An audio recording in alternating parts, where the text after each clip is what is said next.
26મો પ્રશ્ન, આર્ય પ્રજા કઈ સંસ્કૃતિને માનતા? તો જવાબ વૈદિક સંસ્કૃતિને માનતા.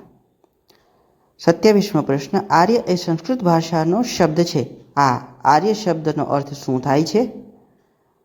તો આર્ય શબ્દનો અર્થ થાય છે શ્રેષ્ઠ અથવા તો કુલીન વર્ગ.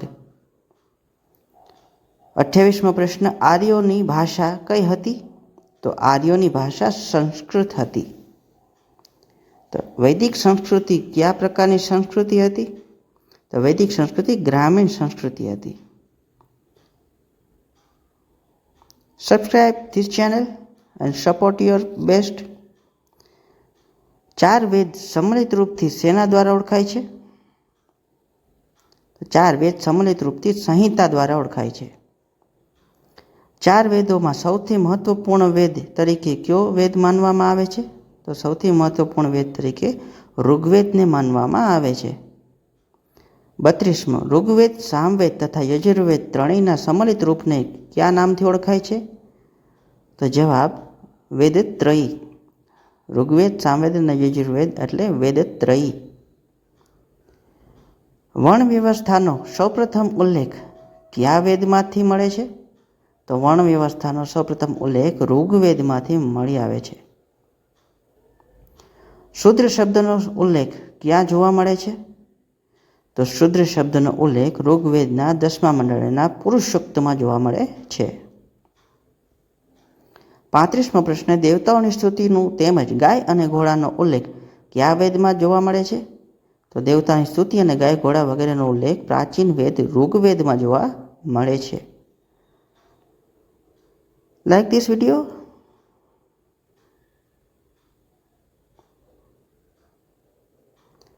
Sorry for interrupt you.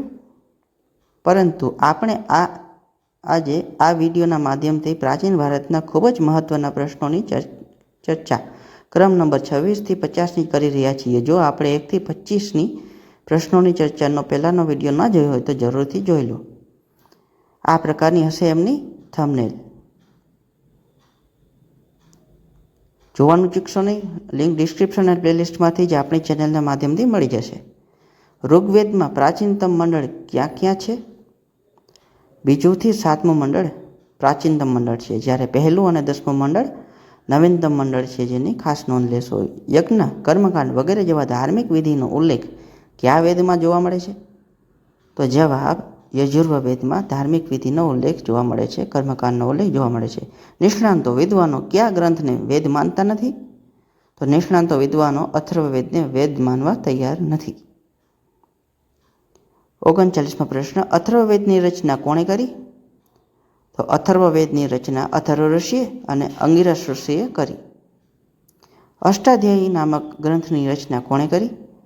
તો અષ્ટાધ્યાયી નામક સંસ્કૃત વ્યાકરણ ગ્રંથની રચના મહર્ષિ પાણિનીએ કરી.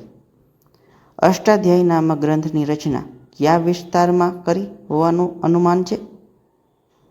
તો અષ્ટાધ્યાયી નામક રચના પામીરના ગ્રંથની આસપાસના વિસ્તારમાં થઈ હોવાનું અનુમાન છે. Subscribe this channel, like and share this video. ઉપનિષદોનું શું શીખવે છે? તો ઉપનિષદો તત્વજ્ઞાન શીખવે છે. 43મો પ્રશ્ન, વૈદિક કાળમાં કઈ સિદ્ધિ મુખ્ય માનવામાં આવતી હતી? તો વૈદિક કાળમાં તત્વજ્ઞાનનું જ્ઞાન હોવું એ મુખ્ય સિદ્ધિ માનવામાં આવતી. વૈદિક કાળમાં મુખ્યત્વે કયા દેવતાઓની આરાધના કરવામાં આવતી હતી? તો જવાબ ઇન્દ્ર, વરુણ અને અગ્નિદેવની આરાધના કરવામાં આવતી. આરણ્યકોનો અભ્યાસ કોના માટે અનિવાર્ય છે? તો આરણ્યકોનો અભ્યાસ યજ્ઞકર્તા માટે અનિવાર્ય છે. Subscribe this channel and support your channel.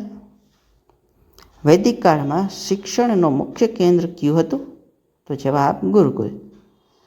47મો પ્રશ્ન, વેદોને બીજા કયા ગ્રંથો તરીકે ઓળખાય છે? તો જવાબ વેદોને બીજા શ્રુતિ ગ્રંથો તરીકે ઓળખાય છે.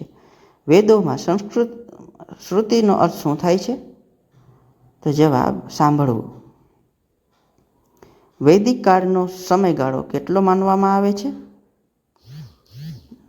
તો ઈસવીસન પૂર્વે 1500થી ઈસવીસન પૂર્વે 1000ની આસપાસનો સમયગાળો વૈદિક કાળનો માનવામાં આવે છે. આર્યોએ ભારતમાં ક્યારે પ્રવેશ કર્યો હોવાનું અનુમાન છે? તો ઈસવીસન પૂર્વે 1500થી આસપાસના સમયમાં. Thank you. Like, share and subscribe our channel.